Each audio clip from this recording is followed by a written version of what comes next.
What's up, guys and girls of Snipes R Us? It's KaBoom, and can you believe that I'm not actually on Jungle right now?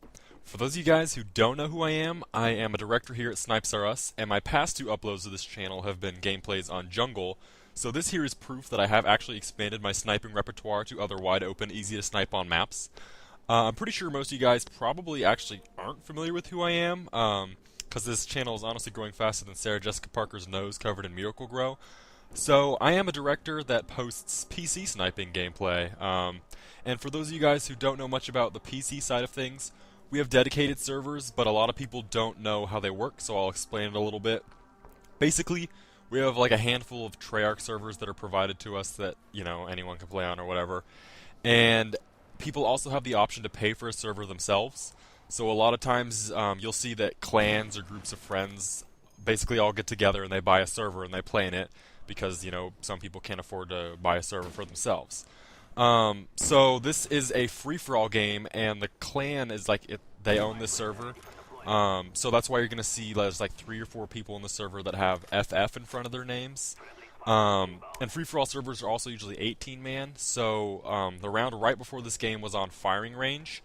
And, like, people were honestly just spawning everywhere behind me. They were violating me like I dropped the soap at Rikers Island. So I was, like, really excited when the map changed, and I was even more excited when I saw it was a DLC map, because there's only, like, a really small amount of people that have the new maps on PC.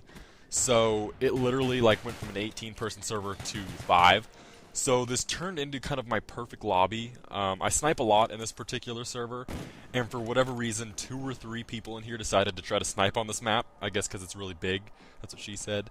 And there's not a whole lot of people who are dumb enough to try and snipe on PC like me, so this game pretty much looks like combat training or something. I debated on whether or not I wanted to upload it just because of how set up it looks or something, but I'm not in the FF clan. I refuse to use sniper games that come from sniper-only servers. I don't go into sniper-only servers. So yeah, basically, the way I see it, I can't really control who plays in my lobbies or how good they are or what guns they use. I can basically only try and kind of do the best I can. Like, imagine it if you went to a school that literally had no attractive girls. Like, every single one of them was really ugly in your opinion. But like, when you had school dances or whatever, you can't just not take a girl to the dance, so you naturally try to pick like the most attractive girl you could find and dance with her.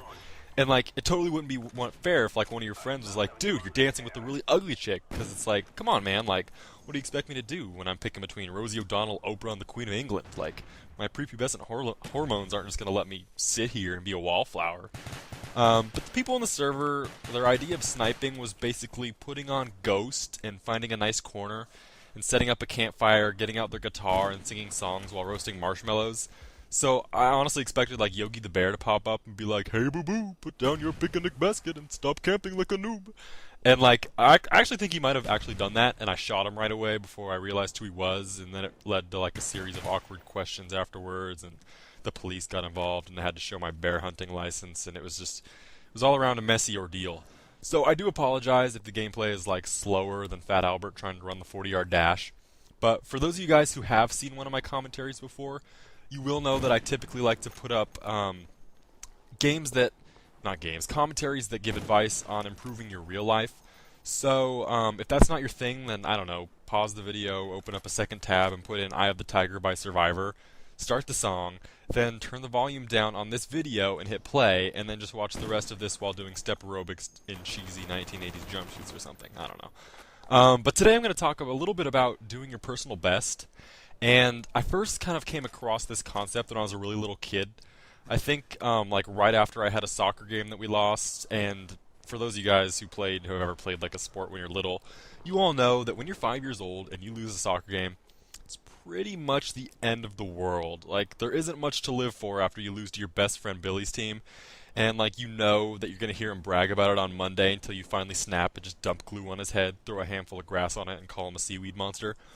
But this was like the first time my mom had ever used that phrase with me, and over the years she's used it so much that I honestly can't stand to hear the phrase anymore. Like, every time I hear those two words together, it's like someone jamming a pineapple into my ear hole.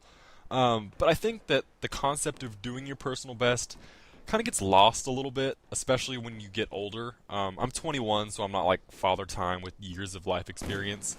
But I've been through middle school, I've been through high school, 3 years of college, and a lot of what you're going through right now is something I've been through before. So I don't know. I mean, you would think that the term personal best is kind of self-explanatory, right? Like it's kind of like just putting out the maximum effort it is in whatever you're trying to do.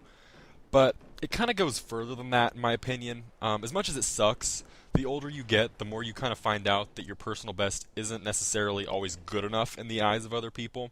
It sounds really depressing, and half of you are probably like sitting there right now hoping that you never grow up in like a Peter Pan style way, except maybe without his tights and like constant battles with Prince, aka Captain Hook. So let me explain like a little bit. When you go through elementary school, you're doing book reports and school projects and stuff. Pretty much all you have to do is just do the project, follow the guidelines, and you get a passing grade and a gold star or whatever. And everything it's awesome, you know? But the older you get, the harder things get. Wow, that was a really horrible choice of words. Anyways, when you get older, you start to realize that putting out your best effort doesn't always get you an A. It doesn't always win you that football game or whatever it is that you're doing. And for me, it was kind of a hard realization to come to.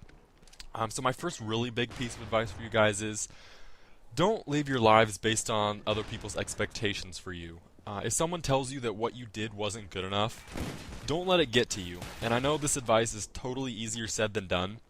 But I will say this, unless your idea of success is like hooking up with skanky chlamydia-infested women, success really isn't measured by like the size of your bank account or what kind of car you drive, and it's definitely not something that other people can measure for you. When it comes down to it, doing your personal best is something that only you really know that you're doing. You know what kind of effort you put in, so I would encourage you guys not to base your pride or like your views on how good of a job you did based on other people's standards and expectations. When I was going through middle school and high school, we were always kind of like drilled on the idea that being a doctor or a lawyer were the best careers you could possibly choose. But those views are kind of based around the idea that a successful career is just one that makes you a lot of money. And money shouldn't be your primary focus in life. Putting your full effort into something that makes you happy every day should really be your primary focus. Now, don't get me wrong, I'm not telling you that if you want to like become like a snaggletooth hobo that hangs out under freeway underpasses all day, that you should do it.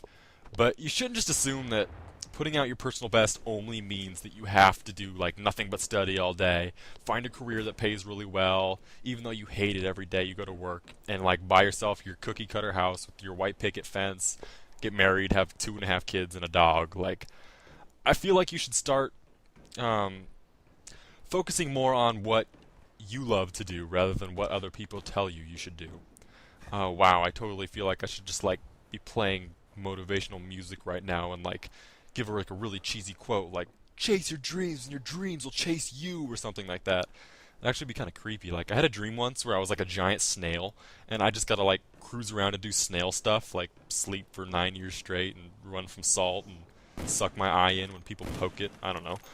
So if like my dreams chased me, it'd be really scary. Like I'm not sure about you guys, but giant man-eating snails chasing me would kind of freak me out a little bit. But yeah, that's really it.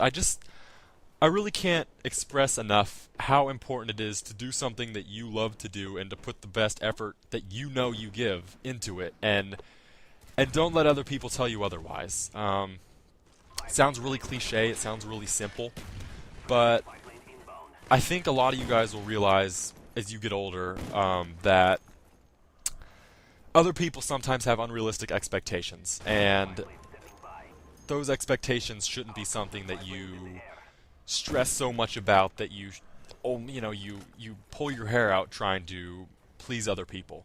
You're really the person you should please first. Oh, that sounded horribly sexual too. But yeah, that's really it for the commentary. I hope you guys enjoyed it. If you did, leave it a like. It helps these videos get noticed and helps this channel, the community channel, grow. If you didn't like it, leave it a dislike. And if you didn't like it, leave a comment saying why. Other than that, I hope you guys all have a great day, and I will catch you all later.